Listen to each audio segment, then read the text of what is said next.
ایک بچہ جس کا نام علی ہوتا ہے 8ویں کلاس میں پڑھ رہا ہوتا ہے۔ اس کے والد صاحب اسے کہتے ہیں، بیٹا پورا سال گزر گیا ہے، اب پیپر نزدیک ہیں، بتاؤ کیسی تیاری ہے؟ وہ بچہ کہتا ہے، پاپا جانی کوئی فکر نہ کریں، انشاءاللہ آپ کا بیٹا فرسٹ آئے گا۔ چند دن بعد امتحانات شروع ہو جاتے ہیں اور اس کے پاپا پوچھتے ہیں، بیٹا بتاؤ پیپر کیسے ہو رہے ہیں؟ وہ وہی جواب دیتا ہے کہ پاپا جانی کوئی فکر نہ کریں، میرے پیپر بہت اچھے ہو رہے ہیں، انشاءاللہ آپ کا بیٹا فرسٹ آئے گا۔ امتحانات کے بعد اساتذہ بچوں سے کہتے ہیں کہ اپنے اپنے والدین کو ساتھ لے کر آئے تاکہ وہ آ کر رزلٹ سن سکیں، لیکن وہ بچہ بہت ہوشیار ہوتا ہے۔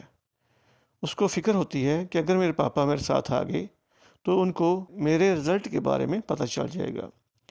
شام کو اس کے پاپا گھر آتے ہیں تو کہتے ہیں، بتاؤ بیٹا صبح آپ کا رزلٹ ہے؟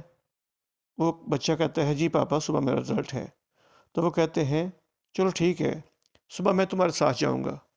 تو وہ بچہ کہتا ہے، نہ نہ نہ پاپا جانی نہ نہ، ایسا نہیں کرنا، ٹیچر نے سختی سے منع کیا ہے کہ کوئی بچہ بھی کسی کو ساتھ لے کر نہ آئے، لہذا پاپا آپ رہنے دیں، میں اپنا رزلٹ لے آؤں گا۔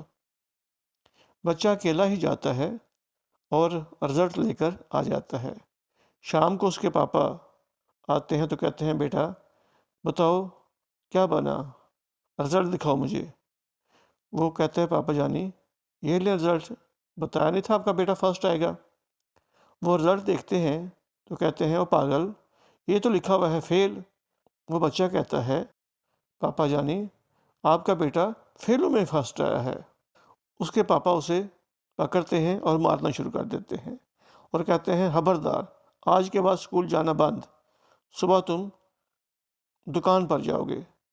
اس کے پاپا پکوڑوں کی دکان چلاتے ہیں۔ وہ بچہ اب اسکول کی بجائے دکان پر جانا شروع کر دیتا ہے۔ ایک دن ایسا ہوتا ہے کہ اس کے پاس ایک گاہک آتا ہے جو فارسی میں بات کرتا ہے۔ وہ کہتا ہے، این چیست۔ تو بچہ سمجھ جاتا ہے کہ یہ گاہک جو ہے یہ کسی اور ملک سے آیا ہے، تو میں اس کو اسی کی زبان میں جواب دوں، کہیں وہ یہ نہ سمجھے کہ پاکستانی نالائق ہیں۔ وہ کہتا ہے، این پکوڑست۔ اس کو سمجھ نہیں آتی ہے۔ وہ کہتا ہے، تجھے میں گوئی، کہ تو کیا کہتا ہے؟ اب بچے کو سمجھ آتی ہے کہ جیسے یہ کہہ رہا ہے یہ کس میں نکالے ہیں۔ وہ کہتا ہے، این تیل میں ڈبوئی۔ اسے پھر سمجھ نہیں آتی ہے۔ وہ غصے سے کہتا ہے، اوئے تجھے میں گو، کہ تو کیا کہتا ہے؟ بچہ پاکستانی ہوتا ہے، بڑا ہوشیار چلاک ہوتا ہے۔ وہ کہتا ہے، اوئے او بھائی لینے تے پرا ہو۔